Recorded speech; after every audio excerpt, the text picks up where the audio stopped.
একটি সোনার গরুতে পরিণত হয়। সাধু বাবা আমাকে বলে গেছে সোনার গরু 3 দিন পর থেকে একটা করে সোনার ডিম দিবে। আরে গরুতে আবার ডিম দিব কেমনে? এরপর প্রতিদিন সকালে একটা করে সোনার ডিম দেয় গরু, আর সেই ডিম বিক্রি করে করিম বড়লোক হয়ে যায়। এর উদ্দেশ্যে স্পর্শ করার সাথে সাথে গরুটা আগের মতো হয়ে যায়। আমাগো এই অভাব কবে শেষ হইব? আল্লাহ জানে বউ। অভাব সে আর ভাল লাগে না। কি করবা বলো, আল্লাহর কাছে চাও, হয়তো সে একদিন মুখ তুলে তাকাবেন। আমি চললাম মাছ ধরতে। যাওয়ার আগে গরুটারে কয়টা ঘাস দিয়া যাও। আমরাও খাবারের কষ্ট করি, অবলা গরুটাও খাবারের কষ্ট করে। দেখি কোনো ঘাস পাই কিনা।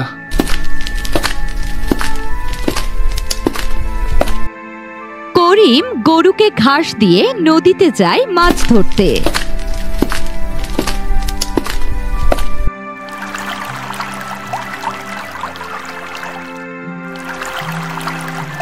আজকে তো একটা মাছও পাইলাম না।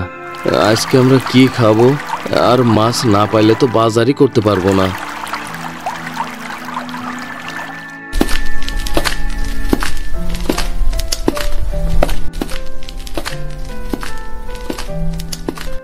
আরে ভাই, বাকিতে 1 কেজি চাল দিবা? না ভাই, আর বাকি দেওয়া যাইব না। এমনিতেই তোমার কাছে 200 টাকা পাই, সেইটা কবে দিবা বলো? করিম চিন্তিত মনে দোকানের সামনে অনেকক্ষণ দাঁড়িয়ে থাকে। তুমি আমার জালটা রাইখা হইলেও 1 কেজি চাল দাও। তুমি চাল না দিলে আজ আমরা না খেয়ে মারা যাব ভাই। আচ্ছা, আগে জাল দাও। এই নাও তোমার চাল। করিম চাল নিয়ে বাড়ির দিকে রওনা দেয়। পথেই এক সাধু বাবার সাথে দেখা। বাবা, আমি খুব ক্ষুধার্ত, তুমি কি আমায় কিছু খেতে দেবে? বাবা, আমার কাছে তো কোনো কিছুই নাই আপনারে দেওয়ার মতো। এই 1 কেজি চাইলি আছে, যেটা দিয়ে দিলে আমাদের না খেয়ে থাকতে হবে। বাবা, আমি আজ 3 দিন যাবত না খাওয়া। বাবা, তাইলে আপনি চাল নিয়ে যান। আমি চাল নিয়ে গেলে তোমরা যে না খেয়ে থাকবে।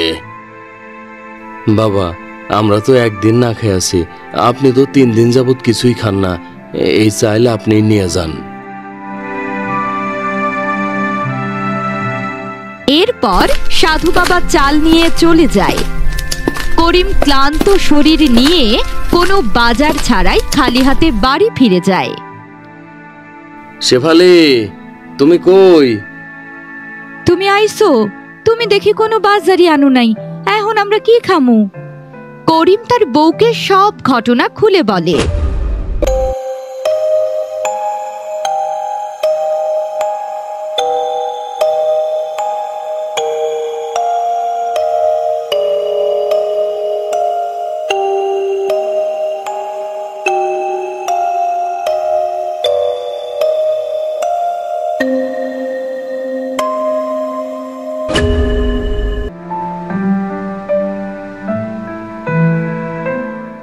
যাক, ভালোই করছো, আল্লাহ একটা ব্যবস্থা করব, তুমি চিন্তা কইরো না গো।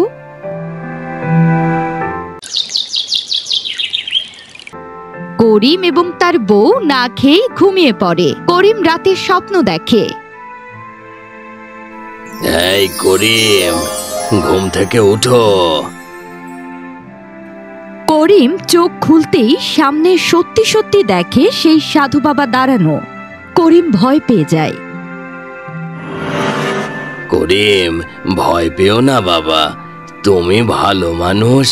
আমি এসেছি তোমাকে পুরস্কৃত করতে। এইটা কি আমি সত্যিই দেখতেছি নাকি স্বপ্ন দেখতেছি? তুমি যা দেখছো সব সত্যি। তুমি এখন গোয়াল ঘরে যাবে এবং বিসমিল্লাহ বলে গরুটার গায়ে হাত দিবে। আচ্ছা বাবা। এরপর করিম গোয়াল ঘরে যায় এবং গরুর গায়ে হাত দেয়। সাথে সাথে গরুটি একটি সোনার গরুতে পরিণত হয়। আল্লাহ, এইটা আমি কি দেখতাছি! শুকরিয়া আল্লাহ তোমার দরবারে।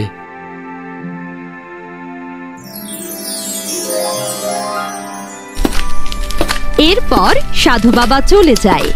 করিম ঘরে যায় এবং ঘুমিয়ে থাকে। ঘুমানোর আগে ভাবে এই সব কাহিনী সকালে তার বউকে বলবে।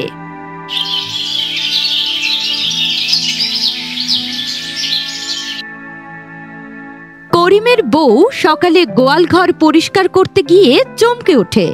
দেখে একটা সোনার গরু দাঁড়িয়ে আছে। করিম তখনও ঘুমায়।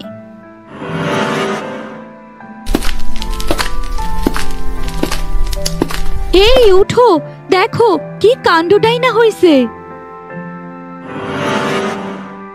করিম ঘুম থেকে উঠে রাতের সব কাহিনী বউকে খুলে বলে।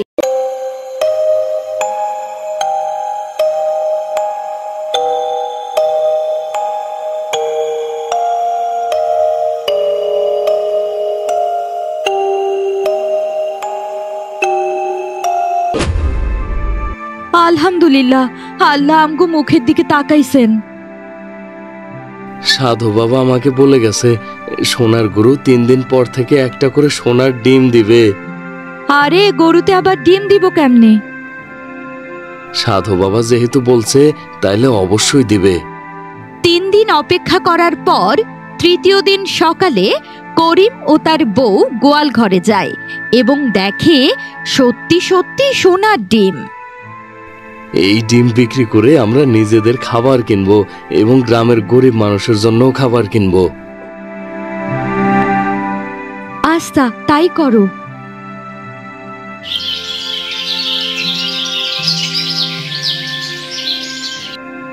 এরপর প্রতিদিন সকালে একটা করে সোনার ডিম দেয় গরু, আর সেই ডিম বিক্রি করে করিম বড়লোক হয়ে যায়। পাশাপাশি গ্রামের লোকজনদেরকেও সাহায্য সহযোগিতা করে। প্রতিদিন একটা একটা সোনার ডিম আর ভালো লাগে না। কি কইতে চাও তুমি? একটা কাজ করলে কেমন হয়, গরুটাকে জবাই দেই, তাইলে সব সোনা একবারে পাইয়া যামু। না না, এইটা ঠিক হইব না, লোভ করা ভালো না। এরপর করিমের বউ আবার করিমকে বুঝিয়ে রাজি করে ফেলে। করিম গরুটা জবাইয়ের উদ্দেশ্যে স্পর্শ করার সাথে সাথে গরুটা আগের মতো হয়ে যায়। আমরা কি ভুল করলাম? লোভ কইরা সব হারাইলাম। আসলেই আমগো লোভ করা মোটেও উচিত হয় নাই। এরপর করিম ও তার বউ আগের মতো অভাবে দিন কাটাতে থাকে।